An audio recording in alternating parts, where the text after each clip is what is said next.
Welcome back to my channel. আজি আমি কন্যাকুমাৰীৰ এটা বিশেষ ঠাইত আহিছোঁ। আমি আছোঁ কন্যাকুমাৰীৰ ছানছেট পইণ্টত।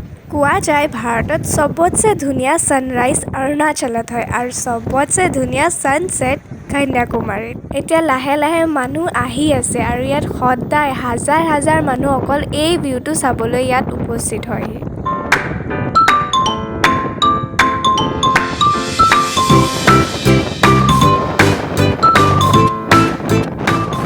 আৰু কন্যাকুমাৰী এটা এনেকুৱা প্লেচ হয় ভাৰতৰ য'ত ছানৰাইজো সাগৰৰ পৰা আৰু ছানছেটো সাগৰতেই হয়। মানে সূৰ্যটো ছানৰাইজত সাগৰৰ পৰা ওলায় আৰু ছানছেটত একদম সাগৰতে অস্ত হৈ যায়।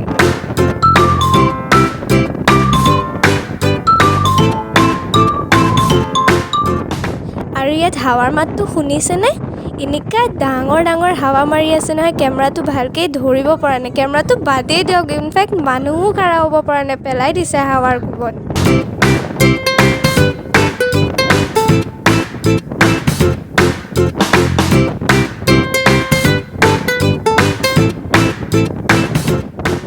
আৰু জেগাটো বাৰু অকণ ৰিস্কিও হয়, মানে ইমান বতাহ আৰু সাগৰ। এবাৰ যদি মানুহ এটা লৈ গ'ল সাগৰে, সেইটো ঘূৰাই নাপায় আৰু।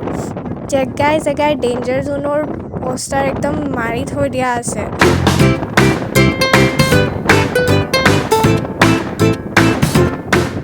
Let's focus on our sunset.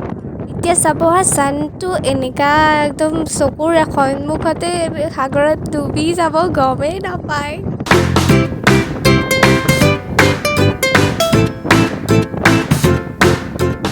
লাহে লাহে নোহোৱা হৈ গৈ আছে, আধা গ'ল আৰু অকণমান টাইম আছে আৰু।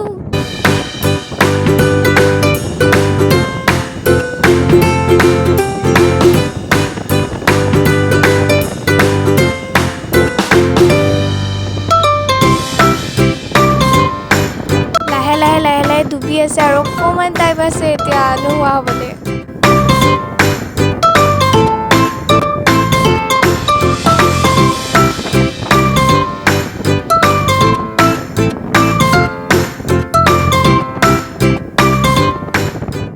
বাছ হৈ গ'ল, ছানছেট হৈ গ'ল। ইমান দূৰৰ পৰা অকল এইটো চাবলৈকে আহিছোঁ।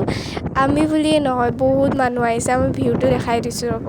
আৰু আজি বুলিয়ে নহয়, সদায় ছেইম ভিৰ থাকে। হাজাৰ হাজাৰ মানুহ অকল এই ভিউটো চাবলৈ, এই 5 মিনিট সময়ৰ কাৰণে ইয়ালৈ আহে এইটো চাবলৈ। কাৰণ ভিডিঅ'টো ইমান ধুনীয়াকৈ মানে কেনেকৈ শব্দত বুজাই দিম, আচলিকৈ মানে এনেকুৱা লাগে যেন সাগৰৰ তলতেই ছানটো, সূৰ্যটো নোহোৱা হৈ গ'ল আৰু ছানৰাইজত সাগৰৰ পৰাই ওলাই আহে। এটা বহুত সুন্দৰ দৃশ্য।